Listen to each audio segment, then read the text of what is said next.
Iawn, wel, ni'n troi at y darlleniad bore yma. Ni'n edrych ar Marc, parhau fynd trwy Marc, a darn chydig bach yn wahanol y bore yma, byddwch chi'n sylwi fi'n siŵr. I ni wedi bod yn edrych ar fywyd yr arglwydd Iesu, ac yn edrych ar y ffaith fod ganddo fe y gallu i iachau, y gallu i faddau pechodau, i fod e'n fab Duw, i fod yn fab Duw sydd wedi dod yn ddyn, wedi cael ei demtio yn yr anialwch yr holl bethau yma, yn dangos i ni pwy yw Iesu. Wel nawr, mae e'n troi ein sylw ni chydig bach ar y frwydr yma rhwng y Phariseiaid a Iesu mewn gwirionedd. Mae yna densiwn yn codi rhwng y ddau, a mae Iesu yn dysgu rhai pethau i ni trwy hynny. Felly ni'n edrych ar Marc 2, 18 i Marc 3, pennod 6. Felly, Marc 2, 18 ymlaen. Yr oedd disgyblion Ioan a'r Phariseiaid yn ympryddio. Daeth rhywrai ato a gofyn iddo, pam y mae disgyblion Ioan a disgyblion y Phariseiaid yn ympryddio, ond y disgyblion di ddim yn ympryddio? Dywedodd Iesu wrthynt, a all gwestiwn priodas ympryddio tra bydd y priodfab gyda hwy? Cyhyd ac mae ganddynt y priodfab gyda hwy, ni allant ympryddio. Ond fe ddaw dyddiau, pan ddygyr y priodfab oddi wrthynt, ac yna fe ympryddiant y diwrnod hwnnw. Ni fydd neb yn gwnïo clwt o frethyn heb ei bannu ar hen ddilledyn. Os gwna, fe dyn y clwt wrth y dilledyn, y newydd wrth yr hen, ac fe ar rhwyg yn waith. Ac ni fydd neb yn tywallt gwyn newydd i hen groen. Os gwna, fe rwygar gwyn y croen, ac fe gollir y gwyn a'r croen hefyd. Ond y maent yn rhoi gwyn newydd mewn croen newydd. Un Saboth, yr oedd yn mynd trwy'r caeau yd, a dechreuodd ei ddisgyblion dynnu'r tywysennau wrth fynd. Ac medde'r Phariseiaid wrtho, edrych pam y maent yn gwneud peth sy'n groes i'r gyfraith ar y Saboth. Dywedodd yn tei wrthynt, ond ydy chwi eriod wedi darllen beth a wnaeth Dafydd pan oedd mewn angen ac eisiau bwyd arno ef a'r rhai oedd gydag sut yr oedd i mewn i dydd Dduw yn amser Abiathar yr archoffeiriad a bwyta'r torthau cysegredig nad yw'n gyfreithlon i neb ei bwyta ond yr offeiriaid ac fe rhoddodd hefyd i'r rhai oedd gydag ef. Dywedodd wrthynt hefyd y Saboth a wneithpwyd mwyn dyn ac nid dyn mwyn y Saboth. Felly y mae mab y dyn yn arglwydd hyd yn oed ar y Saboth. Pennod 3. Aeth i mewn eto i'r synagog, ac yr oedd dyn a chanddo law wedi gwywo, ac yr oedd entau llygad arno i weld a fyddai'n iachau'r dyn ar y Saboth, mwyn cael cyhuddiad i'w ddwyn yn ei erbyn. A dywedodd wrth y dyn o'r llaw ddiffrwyth, saf yn y canol. Yna dywedodd wrthynt, a yw'n gyfreithlon gwneud da ar y Saboth yn tai gwneud drwg, a chyb bywyd yn tai lladd, yr oeddent yn fyd. Yna, edrychodd o gwmpas arnynt mewn dicter, yn drist oherwydd ei ystyfnigrwydd. A dywedodd wrth y dyn, estyn dy law. Estynodd yn tai hi, a gwnaed ei law yn iach. Ac fe aeth y Phariseiaid allan ar ei hunion a chynllwyn a'r Herodaniaid yn ei erbyn, sut i'w ladd. Amen. Wel, darnau digon rhyfedd falle i ni, sydd ddim falle yn gyfarwydd yn enwedig a Phariseiaid a rheolau Iddewig, ond darn pwysig iawn sydd yn dangos lot i ni ynglyn â natur a person yr arglwydd Iesu mewn gwirionedd. A ni'n mynd i edrych ar y ddau beth bore yma, ympryddio ac yna y Saboth, a beth mae'r arglwydd yn ei ddysgu ni am y pethau yna. A felly y cefndir yw hyn, oedd y Phariseiaid a disgyblion Ioan yn ympryddio yn gyson. Mae'n debyg bod nhw'n ympryddio ddwywaith yr wythnos. Dyna beth o'n nhw'n wneud. Ac nawr o'n nhw'n edrych ar disgyblion Iesu ac yn dweud, wel, hang on, i ni'n ympryddio ddwywaith yr wythnos. Pam nag i nhw yn ympryddio fel i ni yn ympryddio yn gyson? Pam nag i nhw'n cael ei gweld yn ympryddio? Pam nag i nhw'n dangos bod nhw'n ympryddio? Chi'n gweld i'r Phariseaid, oedd yn prydio yn ddau beth. Oedd e'n ddyletswydd, duty, rhan o'i gwaith nhw, ac yn ail oedd e'n rhyw fath o fathodyn yn dangos pwy oedden nhw. Hynny yw, i ni'n iddewon da, i ni'n iddewon sanctaidd a diwiol, a mae'n bod ni'n ymprydio ddwy waith yr wythnos. A felly oedd e ddim yn rhywbeth i'w guddio yn eu tîm nhw, i'r gwrthwyneb oedd e'n rhywbeth o'n nhw moyn i bobl weld mwyn dangos eu bod nhw yn bobl oedd yn caru Duw. Hynny yw, o'n nhw'n meddwl mai dyma sut oedd plesio Duw, dyma sut oedd caru Duw, dangos mor dda oedden nhw. Nawr, y broblem gyda hyn i gyd yw, os ych chi'n edrych ar ympryd yn y Beibl, dyw e ddim yn dweud wrthoch chi bod chi'n fod yn prydio dwywaith yr wythnos. Dyw e ddim yn sôn hyd yn oed am ymprydio yn gyson. Mae ympryd yn rhywbeth sydd yn digwydd am resymau arbennig mewn gwirionedd. Maen nhw i bwrpas arbennig. A mae hwn yn bwysig bod ni'n gwrando ar hyn, achos mae hyn yn gymwys i ni heddi. Beth yw pwrpas ympryd? Wel, pwrpas ympryd yw bod ni yn ei wneud mwyn ceisio Duw ar adeg penodol ar gyfer rhywbeth penodol. Falle bod ni'n ceisio arweiniad Duw. Falle bod ni yn ceisio edifeirwch. Mae hwnna'n iawn hefyd, bod ni'n ymprydio i ddangos edifeirwch. Neu hyd yn oed yn arwydd o ddibyniaeth ar Dduw. Dyna mewn gwirionedd yr arwyddion dros, neu rhesymau dros ympryd. Un peth dyw e ddim yn dweud wrthyn ni yw bod eisiau gwneud bob wythnos.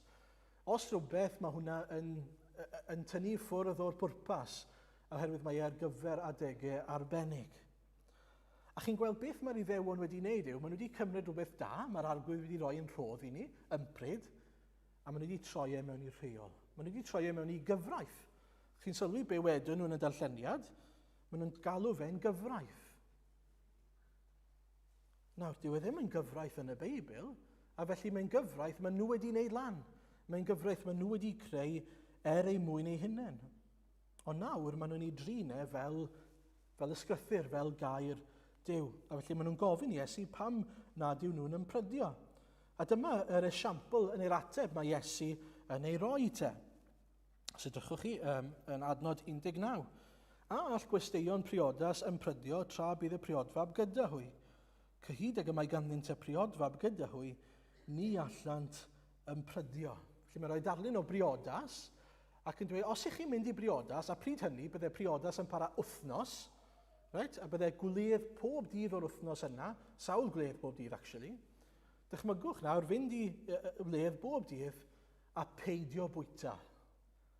Yn sili bydde fe. Chi yna i ddathlu rhywbeth arbennig.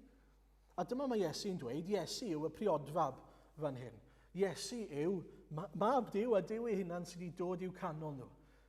Pam bydde angen bod nhw'n neilltuo eu hunan ac yn ymprydio i geisio presenoldeb yr arglwydd pan mae reit fyna yn eu canol nhw.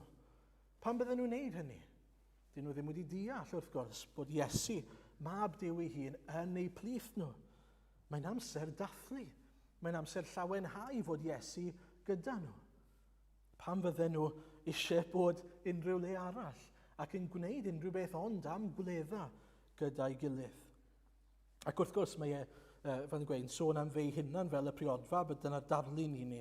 Ond mae'n mynd mlaen i ddweud, ond mae amser yn dod pan fydd y priodfab yn mynd. Mae amser yn dod pan fydd Iesu'n gadael. A pryd hynny, mi fydden nhw yn ymprydio. Pryd hynny, mi fydden nhw'n ceisio'r arglwydd, yn ceisio bendith yr arglwydd, yn ceisio dibynnu ar yr arglwydd, yn ceisio nerth yr arglwydd. Pryd hynny, mi fydden nhw'n gwneud hynny. A ni'n gweld hynny gyda'r apostolion. Mae'r apostolion yn ymprydio. Os chi'n edrych ar actau 13 ac 14 yn enwedig, mae'n rhoi esiampl i ni, adnod 2 o pennod 13.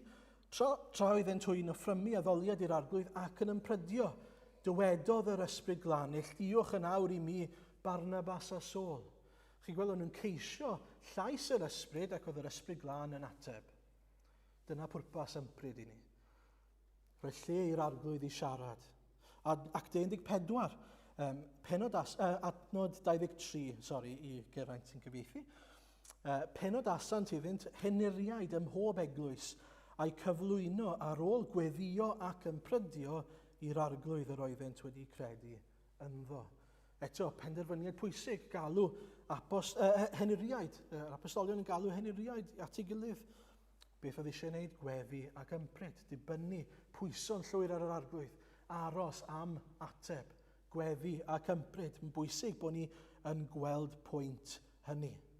A felly gobeithio bod chi'n gweld y pwynt mae'r Iesu'n wneud. Tra oedd Iesu gyda nhw, oedd ddim angen hynny arnyn nhw. Nawr fod Iesu wedi mynd, ni'n gweld fod angen ar adegau ceisio yr arglwydd ac gwrando wedyn bod yn astyd i ddibynnu a clywed llais yr arglwydd yn siarad gyda ni. Felly bod e'n her i ni fel eglwys, lle i ni arni nawr o ran yr adeiladau, bod ni'n gweddio ac yn ymprydio, ceisio'r arglwydd ac yn gwrando allan am ei lais e. A felly, i ni, yr her fan hyn yw i gymhwyso yn addas, ynddo fe? Bod ni'n gweld beth da hwn i'n neud â ni. Pam fod hwn yn bwysig i ni? Wel, yn gyntaf, mae'n bwysig bod ni'n gweld pwrpas ac ystyr ympryd, beth yw pwrpas ympryd, a beth mae'r arglwydd Iesu ni'n galw ni wneud o ran ceisio fe mewn ympryd. Ond hefyd, sylwch ar y gwahaniaeth. Bod ni ddim yn creu rheol neu'n creu cyfraith mas o rhywbeth sydd ddim yn gyfraith yng ngolwg yr arglwydd. Dyna'r peth pwysica fan hyn. Mae ympryd yn beth da, ond y funud chi'n cymryd rhywbeth fel ympryd ac yn ei greu mewn i rheol, mewn i gyfraith, eich chi'n creu problemau i chi'ch hunan. A felly mae'n bwysig bod ni'n trin gair Duw fel gair Duw. I ni ddim yn newid e. I ni ddim yn cymryd rhywbeth sydd yn rhodd i ni fel ympryd ac yn ei wneud e'n rhywbeth i ni moyn i wneud e mewn iddo fe. Dyna'r peth cyntaf. Ond mae'r arglwydd yn mynd mlaen i ddweud rhagor. Mae'n rhoi 2 ddarlun i ni, a mae 2 wers i ni hefyd. Y gyntaf, gwers textiliau. Chi'n cofio gwneud textiliau yn yr ysgol? Neu gwnio falle, gwnio. Dyma mae Iesu'n dweud. Os oes gennych chi ddilledyn, a mae twll yn y dilledyn yna, a chi moyn patio y dilledyn yna lan, un peth i chi ddim yn neud yw just torri fe mas a rhoi dilledyn newydd straight mewn.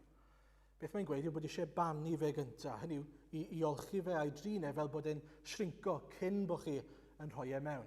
Y rheswm pam, nid bod fi'n expert, right? Ond mae'n debyg, mae'r rheswm pam yw unwaith byddech chi yn golchi y dilledyn yna wedyn, os nag chi wedi i drin e'n iawn yn gyntaf, bod wedi shrinco yn y lle cyntaf, mae'n mynd i dynnu'r edau a mae'n mynd i sbwylo y 2 ddarn o ddilledyn, yr un newydd a'r henyn. Wrth i hwnna shrinco, mae'r gweddill yn dod yn ddarnau. Mae'n neud yn wath. Ac yna mae gwers rhif 2, gwers creu gwyn. Ac eto, byddwch chi'n falch o glywed, dwi ddim yn expert ar hwnna chwaith. Ond, dyma beth o'n nhw'n neud pryd hynny. O'n nhw'n cadw gwyn mewn bag mas o groen gafr. Ac wrth iddyn nhw'n neud hynny, mae'n debyg wrth i chi greu gwyn, mae'n ffemento, mae'n adweithio gyda'i hunan, ac yn sydyn mae'n rhyddhau nwy ac yn y blaen, mae'n expando. Ac yn y broses yn expansion, y rheswm chi'n rhoi e mewn croen yw mwyn i hwnna allu tyfu gyda fe, bod e'n ymestyn gyda'r gwyn. Nawr, beth mae Iesu'n dweud yw, chi ddim nawr yn rhoi gwyn newydd mewn hen groen. Y rheswm pam oherwydd mae gwyn newydd yn mynd i expando, ond mae'r hen groen wedi expando yn barod. Os dim lle iddo fe ymestyn eto. A felly beth sy'n mynd i ddigwydd? Mae'n mynd i ffrwydro. A fi'n cofio pan o'n i yn ifancach, oedd mam a dad, oedd lot o elderflower yn tyfu wrth ein tŷ ni. O'n i'n arfer neu elderflower champagne, nid fod e'n alcoholic. Ond yn aml byddech chi o'n i'n cadw fe yn y parlwr, o'n i'n posh bryd ni, mans oedd ni, ac oedd parlwr yna, ac ambell dro chi'n clywed explosion mas yn unman. O'n i'n gwybod yn union beth oedd e straight away, oedd un o'r poteli wedi ffrwydro. Oedd e'n rhy dyn, mae rhaid wedi chwythu lan. A dyna sydd yn digwydd, mae'n gallu ffrwydro. A dyma y 2 ddarlun mae Iesu'n ei ddefnyddio i ni. Mae'n ddiddorol nag yw e. Y dillad wedi bannu ar gwyn. Chi ddim yn rhoi gwyn newydd mewn hen groen. A beth mae'n dweud wrthon ni te? Beth mae'n trio dweud wrthon ni fan hyn? Wel, beth mae'n dweud, mae'r bobl yma yn ceisio ffitio yr efengil ac yn ceisio ffitio dysgeidiaeth Iesu Grist i mewn i'w strwythyr nhw, i'w rheolau nhw. Mae rhaid fod pobl, os ych chi yn wir i ddew, mae rhaid bod chi'n dilyn rheolau ni. Mae rhaid bod chi'n ymprydio ddwywaith yr wythnos, neu mae rhaid bod chi'n aflan, mae rhaid bod chi'n bechadur. Dyna beth o'n nhw'n dysgu. Be mae Iesu'n dweud yw, allwch chi ddim ffitio'r efengil mewn i'ch rheolau chi, eich strwythurau chi. Mae'r efengil yn gorfod cael ei roi mewn croen newydd fel petai. Mae rhaid i chi ddeall yr efengil a rheolau Duw fel mae e'n dod. Mae rhaid i chi blygu iddyn nhw. Mae rhaid i chi gael gwared ar yr holl syniadau oedd gyda chi o beth o'ch chi'n meddwl oedd yn air Duw ac yn rheolau Duw. Ac edrych ar y gair. Chyfo, mae lot o bobl yn cymryd y darlun yna o'r hen groen a gwyn newydd i ddweud mae'r hen testament yn nonsens, mae nawr angen dilyn yr testament newydd. Nid dyna beth mae'n dweud o gwbl. Beth mae'n dweud yw mae'r broblem oedd eu rheolau nhw, eu syniadau nhw, eu strwythurau nhw fel Iddewon. A mae'r un peth yn wir gyda ni heddi. Pan i ni'n dod at yr arglwydd Iesu, beth bynnag oedd ein strwythurau ni, beth bynnag oedd ein syniadau ni, beth bynnag o'n i'n meddwl oedd yn gywir neu ddim yn gywir, mae rhaid gadael nhw fynd. A mae rhaid i ni ddweud nawr y Beibl yw ein awdurdod ni. Hwna yw ein strwythur ni, i ni'n byw yn ôl y Beibl. A chi'n gwybod, mae hwnna'n her weithiau, achos mae gyda ni rai syniadau ynglyn â beth sy'n wir a beth sy'n ddim yn wir, a ni'n meddwl bod nhw'n syniadau Duw, ond actually yn syniadau ni yw nhw. A felly mae eisiau herio'n hynny yn dos e. Gallwn ni roi esiamplau sili i ni, fel gallwn ni ddweud, er enghraifft orau, mae traddodiad gyda ni, mae strwythurau gyda ni, i ni'n mynd i ganu Emyn Williams Pantycelyn bob Oedfa, bob dydd Sul. Right? A gall hwnna fod yn iawn bod ni'n neud hynny. Ond os i ni wedyn yn dweud, wel, so chi rydyn Gristion ond i bai bod chi'n canu Emyn Williams Pantycelyn bob dydd Sul, mae problem gyda ni. Oherwydd mae'ch traddodiadau chi a'ch syniadau chi wedi dod yn rheolau. Fi'n gwybod bod nhw'n esiampl sili, ond mae'n bwysig bod ni'n herio ein hunain ac yn gofyn, os na bethau dwi wedi creu yn air Duw fel petai, neu i fod yn gymesur â gair Duw, a dyn nhw ddim yn y gair. Chi'n gweld y broblem fan hyn yw, dyw'r gair ddim yn sôn am ymprydio ddwywaith yr wythnos. Nid cyfraith Duw yw e. A felly pan bydde Iesu a'i ddisgyblion yn byw yn ôl safonau dyn? Maen nhw'n ffyddlon i'r arglwydd. A felly dyna fel i ni eisiau bod wrth gwrs. Ewn ni ymlaen te, y Saboth nawr. Edrychwch ar y darn nesaf 23 ymlaen. Mae Iesu a'i ddisgyblion wedi bod yn cerdded trwy'r caeau ar y Saboth, a maen nhw wedi tynnu topiau tywysennau off a cael rhywbeth i'w fwyta ar y ffordd. A nawr mae'r Phariseaid wrth gwrs wedi gweld hyn, wedi clywed am hyn rhywsut, a maen nhw nawr eisiau delio gyda'r broblem. A nawr, falle bod chi'n meddwl eich chi'n, wel, beth yw'r broblem gyda hynny? Cwestiwn da. Wel, y broblem oedd chi'n gweld, eto, oedd yr Iddewon wedi creu rheolau yn enwedig y Phariseaid iddyn nhw eu hunan. Rheolau fel, a sa'n gwybod os chi'n gwybod hyn, chi'n gallu cerdded 1999 cam ar y Saboth, ond chi ddim yn cael cerdded 2000. Os chi'n cerdded 2000, chi'n bechadur, chi wedi pechu, chi'n aflan. Ond mae 1999 yn oce. Rheol arall, o'ch chi ddim yn cael cyneuafu. O'ch chi ddim yn cael, mewn geiriau eraill, mynd allan a trin y tir mwyn cael y cynheuaf yn ôl. A felly, yng ngolwg y Phariseaid, wrth gwrs, mae'r disgyblion wedi torri y ddwy reol yma. Sef, cerdded yn rhy bell gan bod ni'n mynd trwy'r caeau, a hefyd casglu grawn i'w fwyta. A mae Iesu yn troi at y Beibl yn syth. Dyna lle mae awdurdod a eto gwers bwysig iawn i ni. Fel mae'r arglwydd Iesu neu lle ni'n mynd mwyn gwybod pe na un ni'n gywir neu ddim. At y Beibl. A dyma mae Iesu'n dweud, ydych chi wedi darllen y Beibl o blaen? Chi wedi troi at y Beibl? Ond ni'n meddwl bod chi'n hoffi'r Beibl. Mae'n dweud wrthyn, chi wedi clywed hanes Dafydd, pan oedd Dafydd y brenin mas mewn angen bwyd gyda'i filwyr, beth mae e'n ei, mae'n mynd i'r deml a mae'n bwyta y torthau cysegredig. Mae'n bwyta y torthau bydden nhw'n rhoi yn aberth, yn offrwm mewn mawl i'r arglwydd, o'ch chi ddim fod bwyta. Oh, sacrilege. Ond wrth gwrs, mae'r arglwydd yn deall, a mae Dafydd yn deall. Beth mae Dafydd yn deall yw natur a person Duw. Pwy yw Duw? Dyw ddim wedi gosod y rheolau yna mewn lle mwyn ein lladd ni. Mae wedi gosod y rheolau mewn lle mwyn ein cynorthwyo ni. Ac pan mae'n dod at fywyd a marwolaeth, ni'n gwybod mae'r arglwydd eisiau ni fyw. A fel o Dafydd yn gwybod. Bydde well gan yr arglwydd fod nhw'n bwyta'r bara oedd wedi cael ei gysegru, wedi cael ei cadw, na bod nhw'n marw. Oherwydd fod yr arglwydd yn arglwydd o gariad ac o ras. A chi'n gweld mae'r rheolau wedi dod yn bwysicach na Duw. A dyna'r broblem gyda y Pharisëaid wrth gwrs. Mae Iesu'n mynd mlaen i ddweud y saboth a wneithpwyd mwyn dyn, ac nid dyn mwyn y saboth. A mae hwn yn bwysig, oherwydd dyw Iesu ddim yn dweud nonsens yw'r saboth, anwybyddwch e. Beth mae'n dweud yw chi wedi trial cymryd y saboth a'i newid e. Chi'n troi e mewn i waith yn hytrach na gorffwys. Chi'n gweld, os byddech chi pryd hynny yn iddew, os byddwn ni pryd hynny yn iddew, beth bynnag, y cwbl fyddwn ni'n meddwl am trwy y sul i gyd, bydde, sawl cam i fi wedi gwneud nawr? Ydy hyn yn waith nawr neu ddim yn waith? Pethau fel, right, o'ch chi ddim yn cael clymu y classes, o'ch chi ddim yn cael ei nots ar y saboth. O'n i bron yn neud yna, felly fi beidio. Neu os o'ch chi yn neud yna fe wedyn am y saboth gyfan. Chi'n bechadur ac yn... Dyna ni, sy'n gobeith i chi nawr os ych chi wedi wneud e. Esiample eraill, o'ch chi'n cael ysgrifennu un llythyr, ond ddim dau. Os oedd rhywun wedi cael los, o'ch chi'n gallu gwneud torri dillad, o'ch chi'n gallu gwneud un pwyth, ond nid dau, nid mwy na un.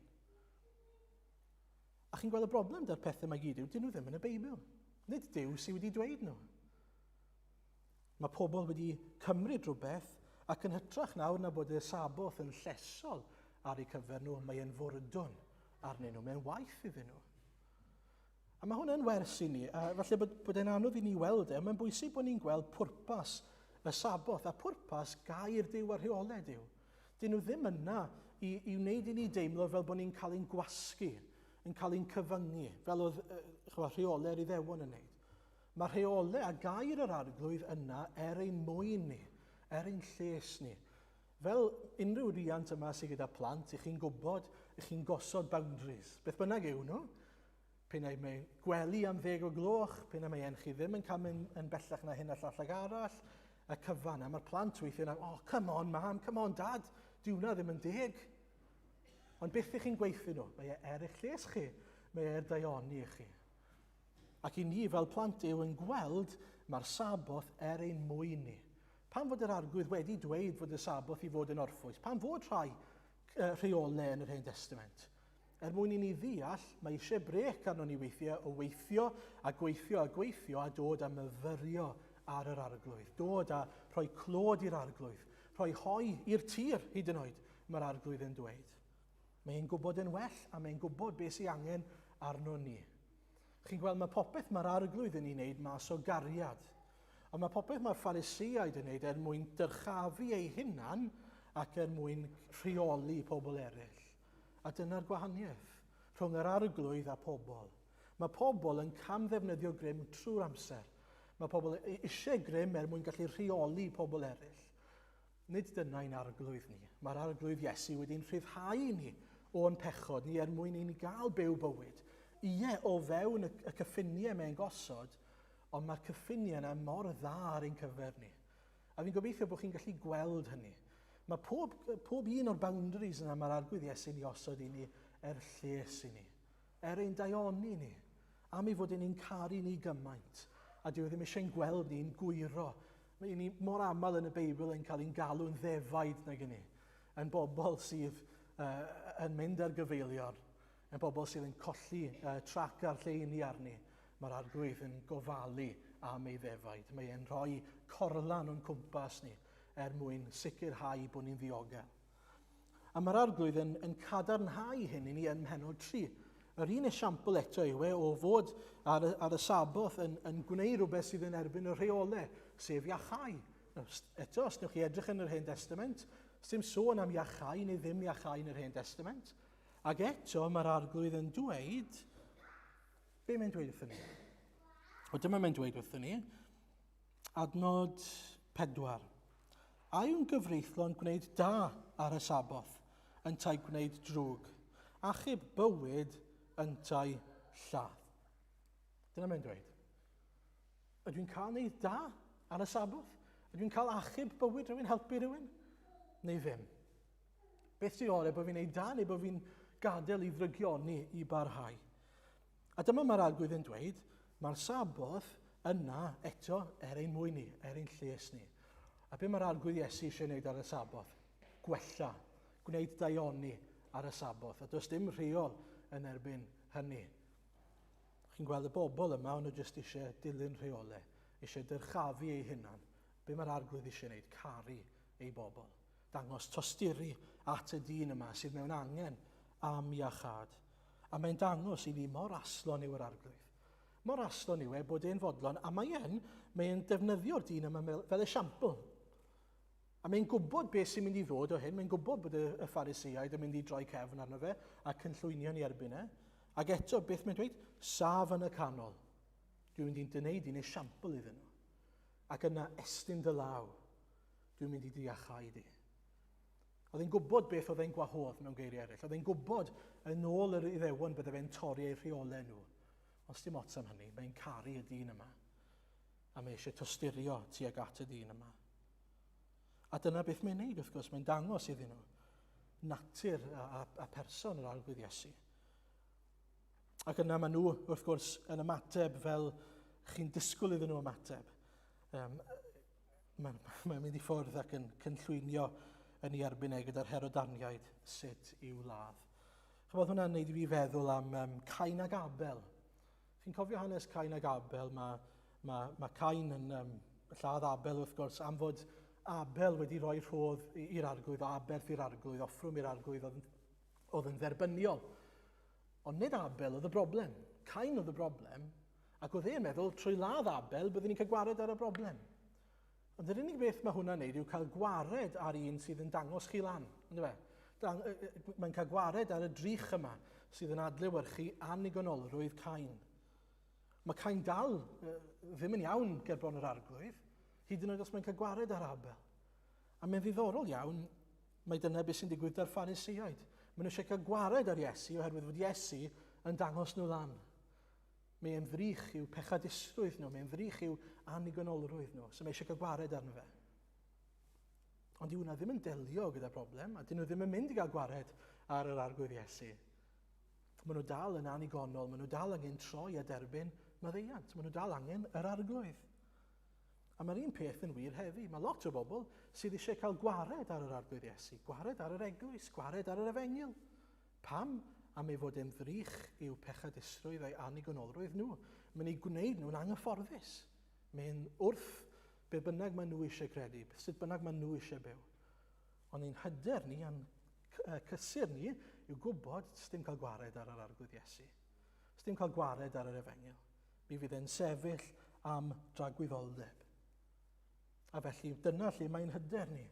Cofio fod yr arglwydd ddim yn mynd unman. Mae'n mynd i sefyll am byth. A felly, mae'r hanes yma yn hyfryd, nag yw e, mae'n dangos i ni sut mae'r arglwydd yn delio gyda'r Pharisëaid. Dyw ddim yn cuddio, oddi wrthyn nhw mae'n delio gyda nhw wyneb yn wyneb.